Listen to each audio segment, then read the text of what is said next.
Welcome to Annette on Life, Liberty, and Happiness. I can't remember whether I was doing my podcast or my radio show for a second there.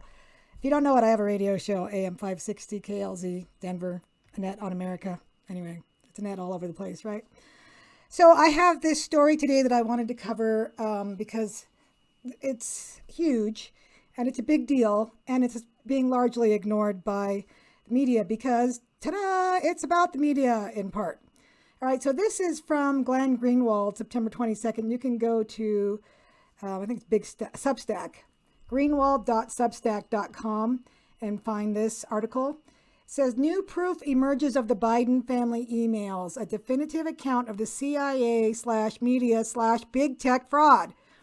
So you've got CIA, media, big tech, and the Biden family all implicated in this one story. All right, so I'm going to read this and stop, of course, to comment because that's what I do. A severe escalation of the war on a free internet and free discourse has taken place over the last 12 months. Numerous examples of brute and dangerous censorship have emerged.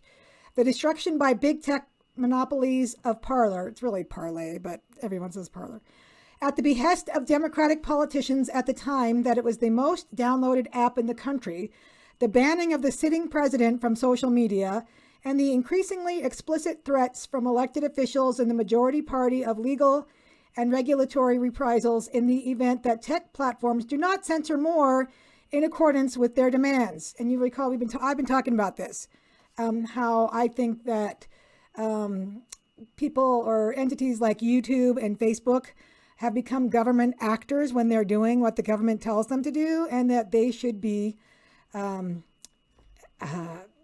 restricted by the First Amendment, just like the government does. If YouTube is acting at the behest of the White House, to me, YouTube has just become an arm of the government, and the First Amendment applies. So they cannot be restricting us. That's the argument I make. But I've already been restricted on YouTube a few times for saying things that they didn't like about the vaccine. They've stopped doing that, which I'm kind of curious about. Anyway, but the most severe episode of all was the joint campaign in the weeks before the 2020 election. Interesting timing, right?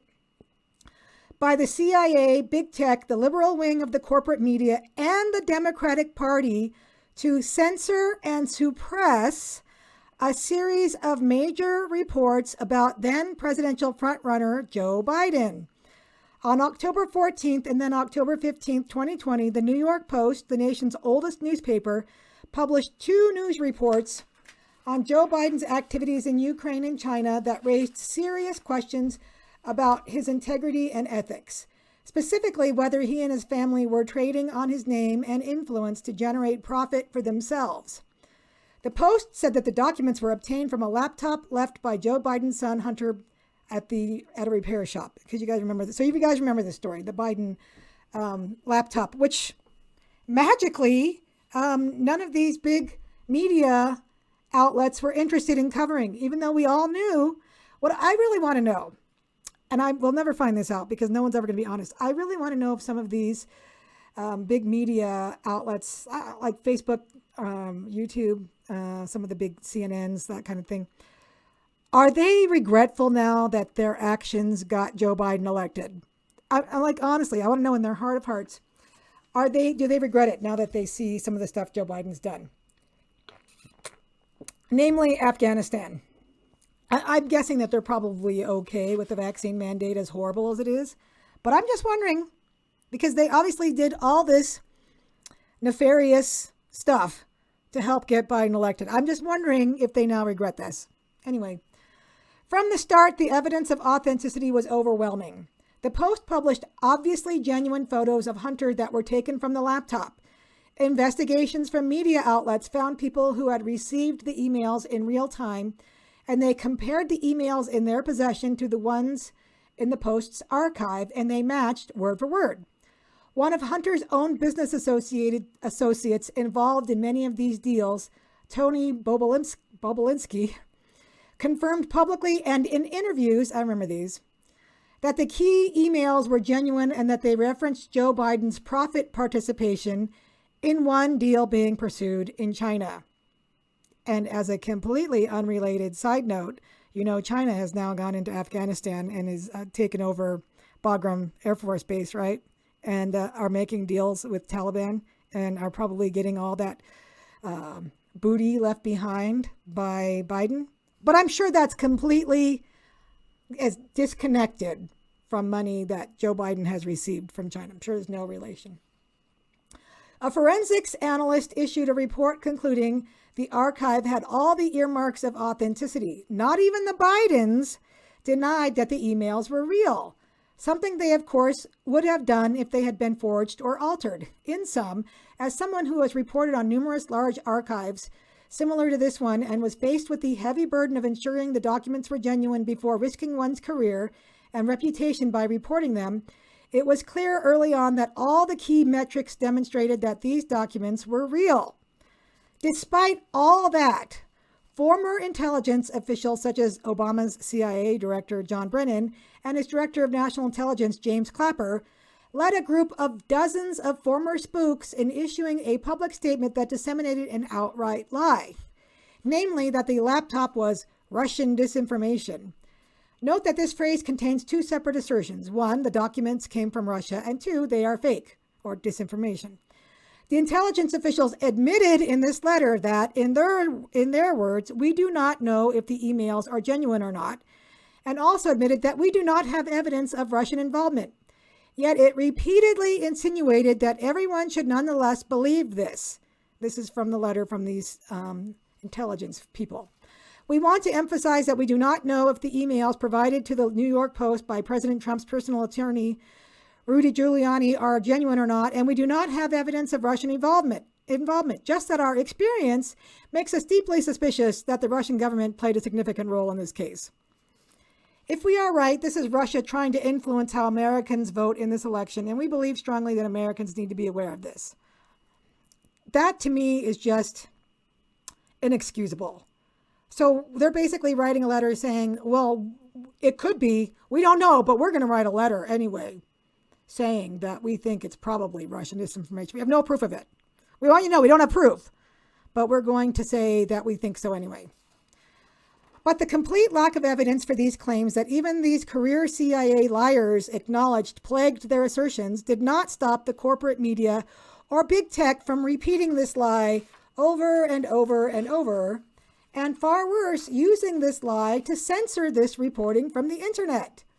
So this letter goes out from these spooks, and the media picks it up and runs it as if it's truth, and then says anyone that's trying to say that the laptop contains real information is lying, because we have this letter that says that. One of the first to spread this lie was the co-queen of Russiagate frauds, Natasha Bertrand, then of Politico, and now promoted because of lies like this to CNN. Quote, Hunter Biden's story is Russian disinfo. Dozens of former Intel officials say, blared her headline in Politico on October 19th, just 5 days after the Post began its reporting. From there, virtually every media outlet, CNN, NBC News, PBS, Huffington Post, The Intercept, and too many others to count, began completely ignoring the substance of the reporting and instead spread the lie over and over that these documents were the byproduct of Russian disinformation. Why, Russia didn't even have to get involved. Our own people would sell us out when Russia doesn't. On October 21st, exactly 1 week after the Post's first report, The Intercept published a false story under the melodramatic headline, We're Not a Democracy, about these materials from former New York Times reporter James Risen. This propaganda assault masquerading as news mindlessly laundered the CIA's lies about the laptop. This is what appeared in this outlet that still claims to do adversarial reporting. Quote, their latest falsehood once again involves Biden, Ukraine, and a laptop mysteriously discovered in a computer repair shop and passed to the New York Post. This week, a group of former intelligence officials issued a letter saying that the Giuliani laptop story has the classic trademarks of Russian disinformation, unquote. Note that even the intelligence officials who acknowledged they had no evidence to support this claim were more honest than The Intercept, which omitted that critical admission. Days later, this very same outlet, which I co-founded 7 years earlier to be adversarial, not subservient to evidence-free assertions from the intelligence community, and which was designed to be an antidote to, rather than a clone of, the New York Times, told me that I could not publish the article I had written about the Biden archive because it did not meet their lofty and rigorous editorial standards. The same lofty and rigorous editorial standards that led to uncritical endorsements of the CIA's lies just days earlier. It was that episode, as Matt Taibbi recounted at the time, that prompted my resignation from the outlet I created in protest of this censorship, in order to report instead only on free speech platforms such as this one. Can you tell this man is very, very angry and is having a hard time believing what's going on here? It is hard to believe. It's like a really crazy game of telephone, right? I mean, this letter comes out from these spooks and says, oh, we don't have any proof of it, but we think. And so the next person listening goes, oh, they think that this is Russian disinformation. And by the end of the telephone line, it becomes fact that it's Russian disinformation. And the real story is completely left behind. But the media disinformation about the Post's documents, obviously designed to protect Joe Biden in the lead up to the election, were not the worst aspect of what happened here. Far worse was the decision by Twitter to prohibit any discussion of this reporting or posting of links to the story, both publicly and privately on the platform.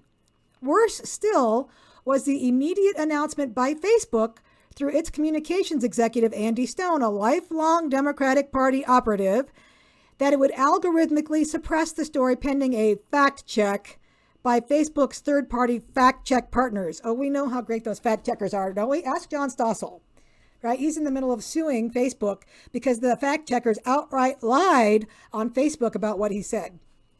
So fact checkers are nothing. Despite multiple requests from me and others, Facebook never published the results of this alleged fact check and still refused to say whether it ever conducted one. Why? Because the documents they blocked millions of Americans from learning about were clearly true and authentic. Then they have this little Andy Stone tweet. Well, I will intentionally not link to the New York Post. I want to be clear that the story is eligible to be fact-checked by Facebook's third-party fact-checking partners. In the meantime, we are reducing its distribution on our platform. And so, in other words, it's a true story, so it has to be suppressed. That's what happened. Back to the article. As indicated, there was ample proof from the start that these documents were genuine and that the only ones engaged in disinformation and lies was this axis of the CIA, corporate media, and big tech. Yet the most dispositive proof yet emerged on Tuesday, not from a right-wing news outlet that liberals have been trained to ignore and disbelieve, but from one of the most mainstream news institutions in the country. A young reporter for Politico, Ben Schreckinger, has published a new book entitled The Bidens, Inside the First Family's 50-Year Rise to Power. I'm going to get that book. To his great credit, he spent months investigating the key documents published by the New York Post and found definitive proof that these emails and related documents are indisputably authentic. His own outlet, Politico, was the first to publish the CIA lie that this was Russian disinformation. But on Tuesday, without acknowledging their role in spreading that lie, they summarized Schreckinger's findings this way. The book finds evidence that some of the purported Hunter Biden laptop material is genuine, including 2 emails at the center of last October's controversy. Unquote. In his book, the reporter recounts in these passages just some of the extensive work he did to obtain this proof. And here's quoting from the book. A person who corresponded with Hunter in late 2018 confirmed to me the authenticity of an email in the cache.